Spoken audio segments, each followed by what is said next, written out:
They say revenge is a dish best served cold, but mine came with a side of crawling insects and burning skin. My name is Cole Bennett, and I'm 32 years old. Every morning at 5:30, I roll out of bed, lace up my work boots, and head to whatever construction site needs an electrician. 50-hour weeks are normal for me, sometimes 60. I come home with dirt caked under my fingernails, sawdust in my hair, and the satisfied ache of honest work in my bones. I've never complained about it. Not once. Because everything I touch, everything I build, becomes part of something bigger. A foundation, a life, a future. The 3-bedroom house I'm sitting in right now, I bought it before Stephanie and I got married. Saved for 3 years to make that down payment, working double shifts and skipping vacations. The truck in the driveway?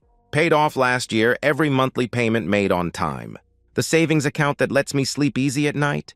Built dollar by dollar, overtime shift by overtime shift. I met Stephanie 5 years ago at my buddy Jake's barbecue. She was laughing at something someone said, head thrown back, blonde hair catching the summer sunlight like spun gold. Beautiful doesn't even begin to cover it. When she smiled at me across that crowded backyard, everything else just disappeared. She was fun back then. Spontaneous. The kind of woman who'd suggest midnight drives to the beach or surprise picnics in the park. We moved fast, maybe too fast. 6 months of dating, a year of living together, then marriage. I believed in building something permanent. I thought she did too. For the first couple years, things were good. Great, even. Stephanie worked retail at a boutique downtown, and between my union wages and her income, we were comfortable. More than comfortable. She'd come home with stories about difficult customers, and I'd tell her about the job site drama. We'd cook dinner together, watch movies, plan for the future. Then, 2 years into our marriage, she quit. "I want to focus on us," she said, sitting at our kitchen table with that smile that used to make my heart skip. "Make our house a home. You make good money, babe. We don't need 2 incomes." I didn't argue. Hell, I was proud that I could provide for both of us. That's what a man does, right? Takes care of his family. And Stephanie did make our house beautiful. She decorated with an eye for detail I never had, turned our spare bedroom into a guest room that looked like something from a magazine. She cooked occasionally. Elaborate meals she'd photograph for Instagram with captions about being blessed and kawifey. From the outside, we looked perfect. The working man and his devoted wife. The American dream in a 3-bedroom package. But lately, something's been eating at me. Small things, tiny cracks in the perfect picture. Stephanie's always on her phone now.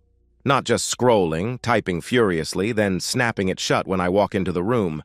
When I ask who she's texting, she says without looking up, "Just the girls," or "nobody important." She's vague about her days, too. I'll ask what she did while I was at work, and she'll give me these scattered answers. "Oh, cleaned a little, watched some TV, ran errands," she'll respond with a shrug.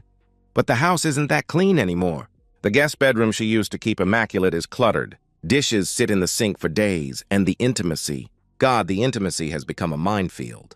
I try to initiate, and she's always tired. Always has a headache. Always has some excuse ready like she's been rehearsing it. "You work too much, babe," she'll say, turning away from me in bed. "You're always stressed. Maybe if you didn't take so much overtime." Then she changes the subject. Every time. I tell myself I'm being paranoid. Work stress can mess with your head. Marriage has its ups and downs, everyone knows that. But something doesn't sit right. It's like trying to troubleshoot an electrical problem when you can see the symptoms but can't find the source. This Saturday morning in late spring started like any other. I made coffee, checked the weather, planned to tackle some yard work. Then Stephanie bounced downstairs in a sundress I'd never seen before, keys already in her hand. "Meeting the girls for brunch and shopping," she announced, kissing my forehead like I was her brother. "Don't wait up. You know how we get when we're together." She was out the door by 10 a.m., leaving me alone in the house I built. Wondering why it feels emptier every time she leaves. I walked into that guest bedroom thinking I'd just tidy up. I walked out knowing my marriage was a lie. The guest bedroom looked like a bomb had gone off. Clothes draped over the chair, the bed unmade with sheets twisted and hanging off one corner, clutter scattered across the nightstand. When did Stephanie stop caring about this room? It used to be her pride and joy, the showpiece she'd bring visitors to see. I grabbed a trash bag from under the kitchen sink and started cleaning. Old habit from growing up in a house where you earned your keep by pitching in. Besides, I needed something to do with my hands, something to quiet the restless feeling that had been gnawing at me for weeks. I picked up the clothes first. A blouse I'd never seen, some lacy thing that definitely wasn't Stephanie's usual style. Then I straightened the bed, tucked the sheets back in place, fluffed the pillows. The room looked better already, more like the sanctuary it used to be. That's when I reached for the small trash bin beside the nightstand. I tilted it toward the garbage bag, and that's when I saw it, a used condom, partially hidden under crumpled tissues, but unmistakable. The latex caught the morning light streaming through the window, and my world tilted on its axis. Time stopped. I stared at that piece of latex like it was some alien artifact. My brain refused to process what my eyes were telling me. We don't use condoms. We haven't used condoms in years. Stephanie's been on birth control since before we got married. We talked about kids someday after we got more established. There was no reason for condoms in our house. No reason except the one that was staring me in the face. My hands started shaking. The trash bag fell from my grip, hitting the floor with a soft thud that sounded like thunder in the sudden silence. I set the bin down carefully, like it might explode, and opened the nightstand drawer with trembling fingers. Inside, a box of Trojans, half empty. Beside it, a bottle of massage oil I'd never seen before. Some expensive brand with a label I couldn't pronounce, and a price tag that probably cost more than I spent on groceries in a week. The room started spinning. I sat down hard on the edge of the bed, head in my hands, trying to breathe. But every breath felt like drowning. Every heartbeat sounded like a sledgehammer against my ribs. 3 years.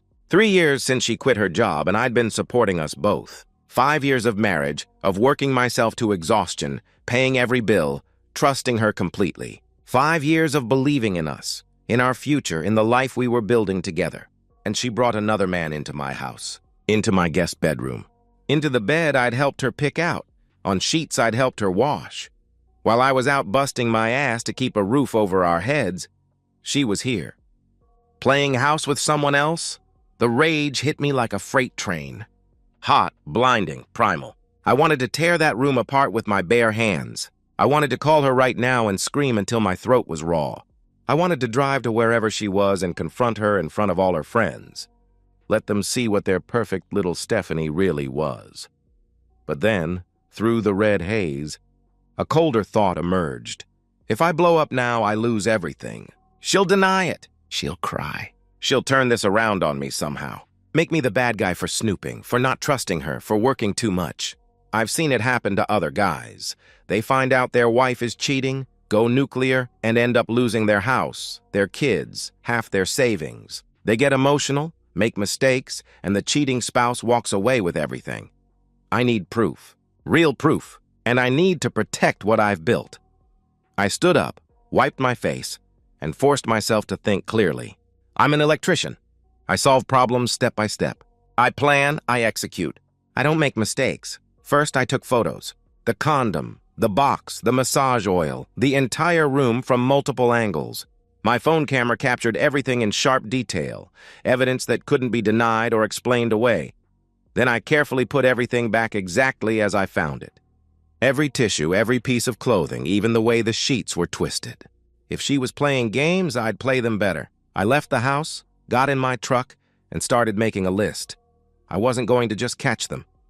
I was going to make damn sure they remembered it forever.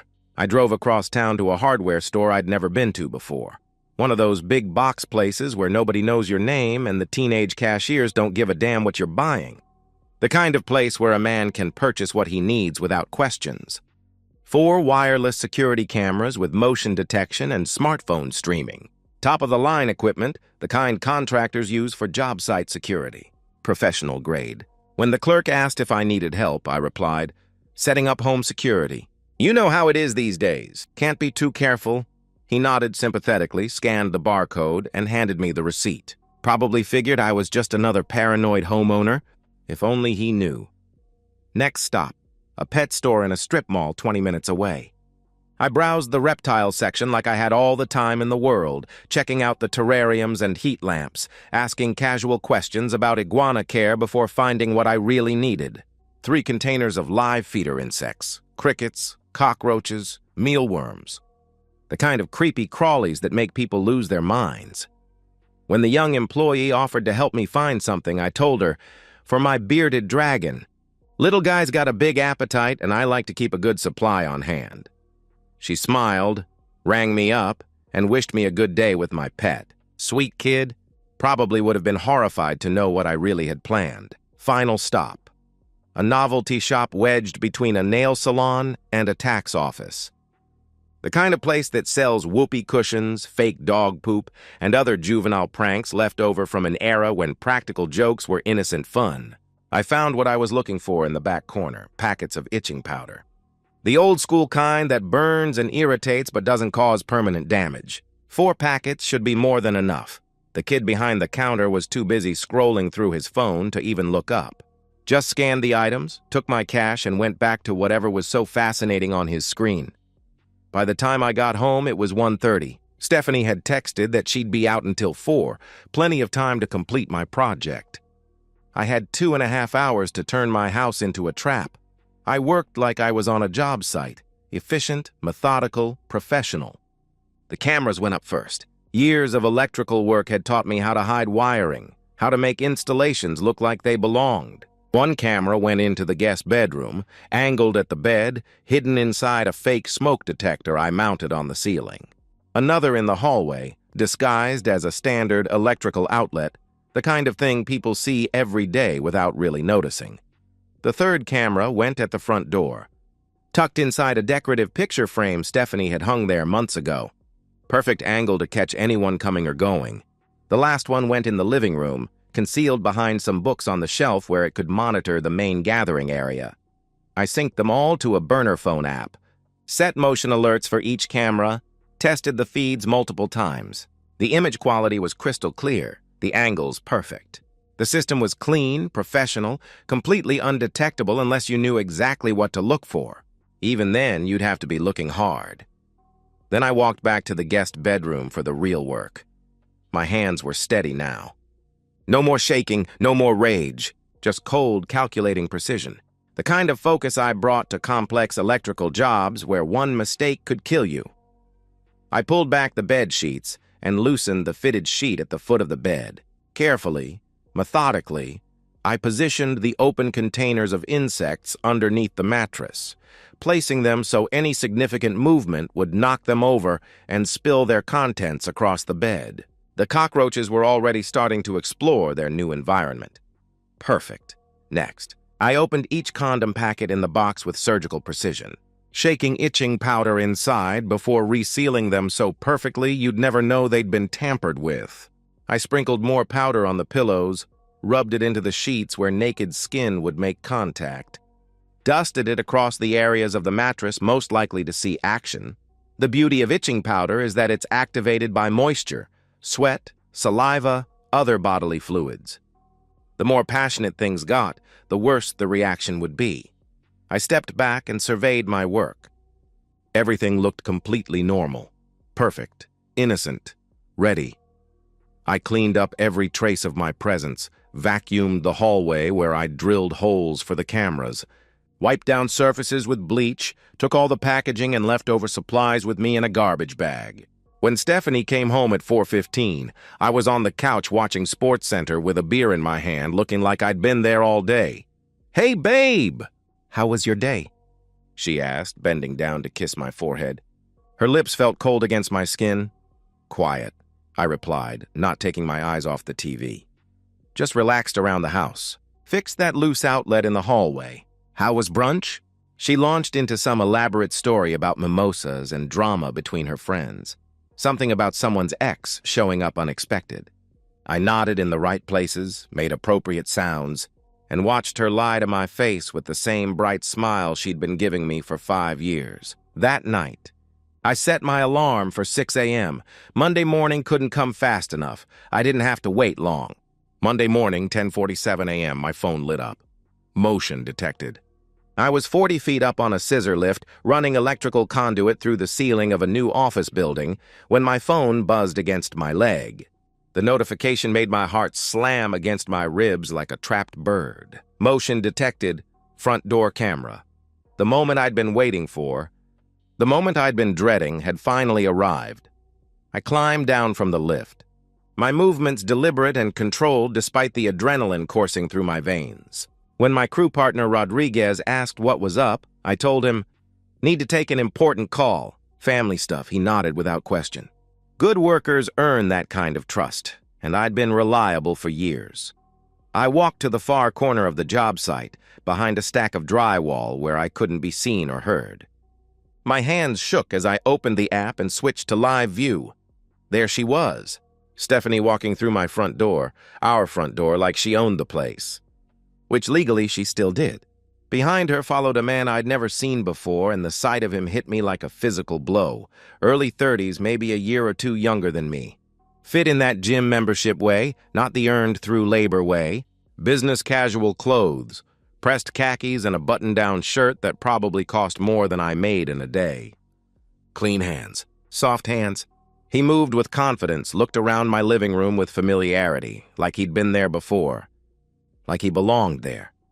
I watched them move through my space with an intimacy that made my chest tight. Stephanie poured wine, the good Cabernet from the top shelf that we saved for anniversaries and special occasions. They sat on my couch, the leather sectional I'd saved up 6 months to buy, and talked like old lovers catching up. She fed him a strawberry from a bowl I'd washed that morning before work. He whispered something in her ear that made her throw her head back and laugh. That same musical laugh that had made me fall in love with her 5 years ago at Jake's. Barbecue. My jaw clenched so hard I thought my teeth might crack. They were comfortable together. Too comfortable. This wasn't some new fling or moment of weakness. This was a relationship, a routine. How long had this been going on? Months? The entire 3 years since she quit her job? Then Stephanie stood, took his hand with the wedding ring I'd placed there, and led him upstairs. The guest bedroom camera activated, and my world went silent except for the sound of my own breathing. I forced myself to keep watching. This wasn't about my feelings anymore.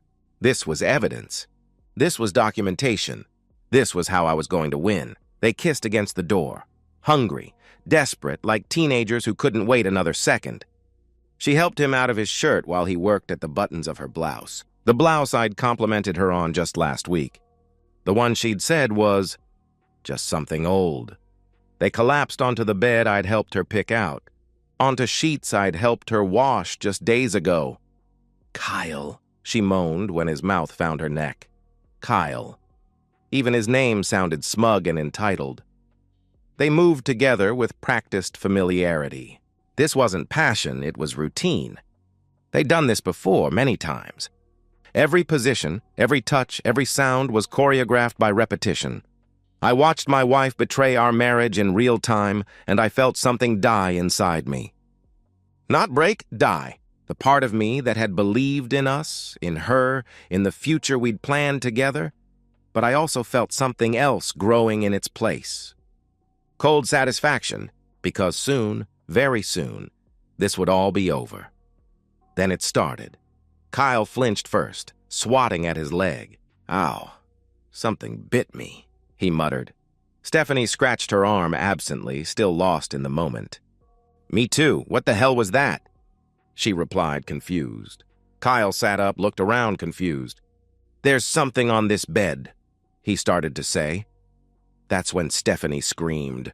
Cockroaches poured out from under the sheets like water from a broken dam.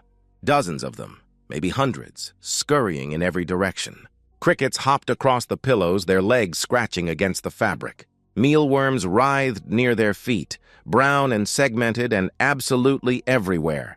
They leaped off the bed naked, frantic, slapping at their skin as insects crawled across their bodies. But the itching powder was already doing its work, soaking into their sweat, burning their skin, spreading with every panicked movement. "Oh my God. Oh my God, it won't stop!" Stephanie wailed, clawing at her arms, her legs, her back. Red welts were already forming where her nails broke skin, and the scratching only made it worse. Kyle's eyes went wild with panic and pain. "What the hell is happening? What the hell is this place?" he screamed. They scrambled for their clothes, still scratching, still screaming, stumbling around the room like people on fire. But every piece of fabric they touched just spread the powder further.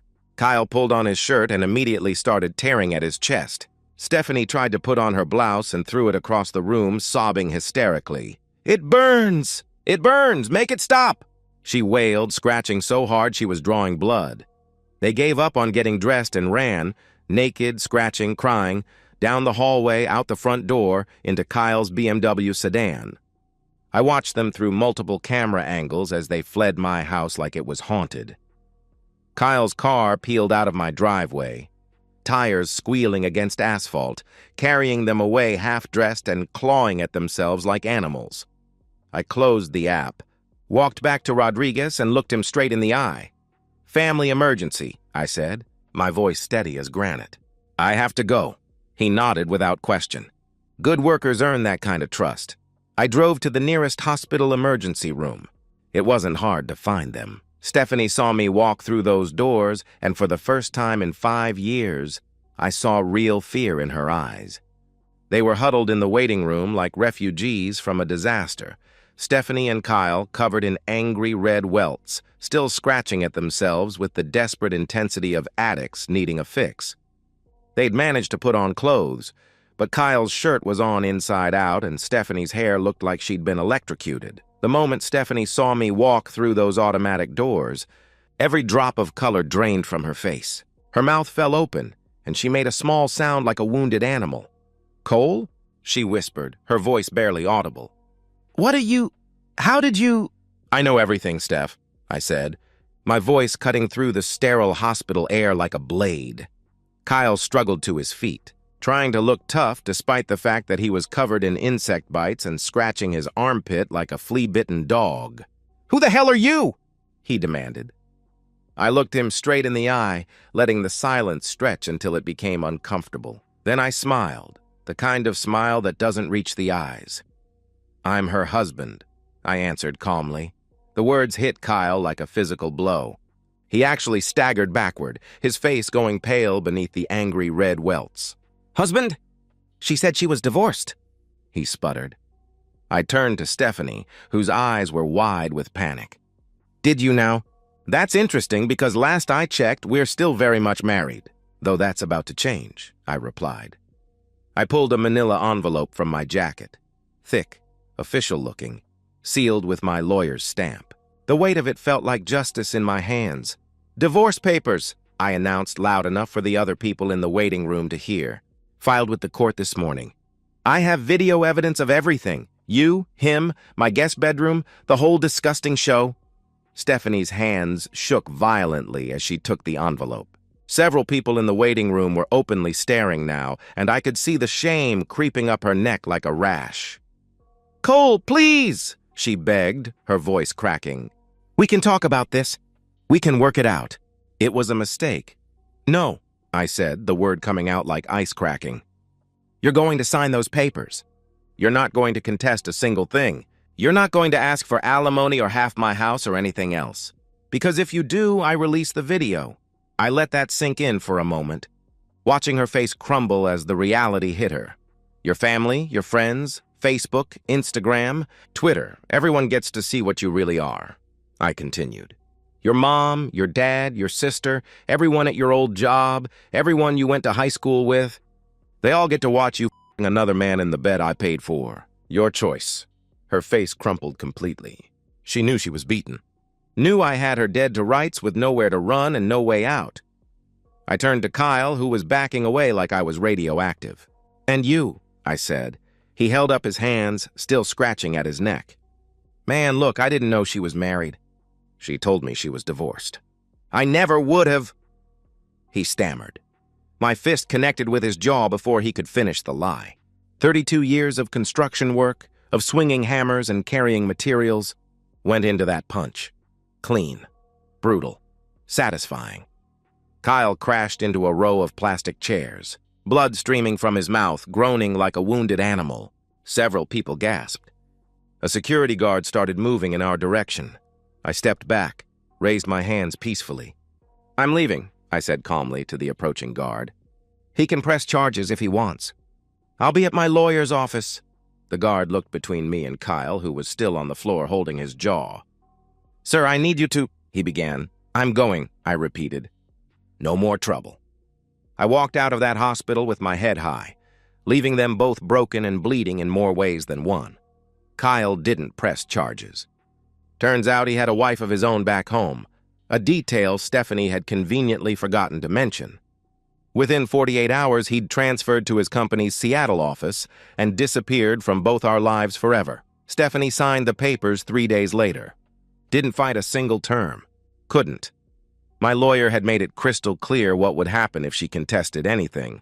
The video would go public, tagged with her full name and workplace, viewable by anyone with an internet connection. She sat in that lawyer's office looking like a broken doll, signing away 5 years of marriage with a pen that shook in her hand. She tried to speak once, tried to explain or apologize or something, but I just stared at her until she looked away. The divorce was finalized in 6 weeks. Record time. I kept the house, the truck, my savings, my pension, everything I'd built with my own hands and sweat. Stephanie got her clothes, her car, and the legal minimum the state required, $1,000. $1,000 for 5 years of marriage. For the house she'd lived in, the food she'd eaten, the life she'd destroyed. She moved into a studio apartment above a Chinese restaurant on the wrong side of town. The kind of place where the walls are thin and the smell of grease never goes away. She took a job stocking shelves at a grocery store for $11 an hour, wearing a name tag and a forced smile while scanning items for people who used to be her social equals. Her friends stopped calling. Turns out nobody wants to associate with a known cheater, especially when everyone knows the sordid details. Her family barely spoke to her after I made sure they knew exactly why their marriage had ended. Her social media went dark. I changed the locks the day the papers were signed, scrubbed the guest bedroom from ceiling to floor with bleach and determination, threw out the mattress, the sheets, everything they'd touched, bought new furniture, made the room mine again. 6 months later, I'm sitting on my back porch watching the sunset over the property I fought to keep. And for the first time in a long time, I'm smiling. 6 months after the divorce was finalized, I'm sitting on my back porch with a cold beer, watching the sun set over the property I fought to keep. The house feels like mine again, quiet, clean, peaceful in a way it hasn't been for years. The guest bedroom is now my home office, equipped with a desk I built myself and shelves lined with electrical manuals and business plans. I've started a side business doing residential electrical work. Word travels fast in the trades, and apparently my reputation for reliability and quality work has spread. I'm booked solid through the end of the year, making more money than I ever did just working construction. Building something new from the ashes of something old. I'm dating someone too, Emma. I met her through a buddy at work. She's a project manager for a construction company downtown. Hardworking, honest, independent. The kind of woman who splits the check on dates and doesn't need a man to take care of her, but chooses to be with one anyway because she wants to, not because she has to. "You seem different from other guys I've dated," she said to me last week. Sitting in this same spot, her hand warm in mine. More grounded, like you know who you are. I smiled, feeling lighter than I had in years. "I do." "Took me a while to get here, but I do," I replied. She kissed my cheek, and it felt real in a way I'd forgotten was possible. "Good. I like a man who's been through something and came out stronger," she said softly. She doesn't know about Stephanie yet. About the cameras or the insects or the itching powder. Maybe I'll tell her someday when we're ready for that level of honesty. Maybe I won't. It doesn't matter anymore. I protected what I built. I walked away on my own terms. Sometimes, that's the best revenge there is. Across town, Stephanie Bennett, she kept my name, though I can't imagine why, clocks out of her evening shift at the grocery store. 8 hours on her feet, scanning barcodes and bagging groceries, dealing with customers who treat her like she's invisible. Her supervisor is 22 years old and calls her Steph like they're old friends instead of boss and employee. Her back aches from standing. Her feet hurt from cheap shoes she can't afford to replace. Her hands are dry and cracked from handling cardboard and cleaning supplies. She drives her beat-up Honda Civic, the one with the broken taillight and permanently illuminated check engine light, to her studio apartment. 400 square feet of stained carpet and peeling wallpaper that smells perpetually of the Chinese restaurant below. She heats up a frozen dinner in a microwave that only works half the time. Sits alone in front of a television she bought at a pawn shop. Sometimes, late at night when the loneliness becomes unbearable, she scrolls through old photos on her phone. The house with its perfect guest bedroom. The vacations we took when money wasn't tight. The life she destroyed for a few hours of excitement with a man who disappeared the moment things got complicated. She thinks about me sometimes. Wonders if I'm happy. Hopes I'm not, then hates herself for hoping that. She thinks about Kyle, too, the man who promised her excitement and passion and disappeared faster than smoke when reality came calling. She found out later that he'd been married the whole time, had kids, had a life he was hiding just like she was hiding hers. Late at night, when the apartment is quiet except for the sounds of the city settling into sleep, she scratches her arms absently. The doctors said the reaction from whatever happened that day should have been gone months ago, but sometimes the itching comes back anyway. Phantom sensations, muscle memory, guilt made physical. She puts her phone down, closes her eyes, and tries not to think about the man who built everything for her, and the choice she made that cost her everything. Some itches just never go away. I raise my beer toward the sunset. Toward the future, I'm building one honest day at a time. Emma squeezes my hand and smiles, and I know that whatever comes next, I'll face it as a man who knows his own worth. The past is buried.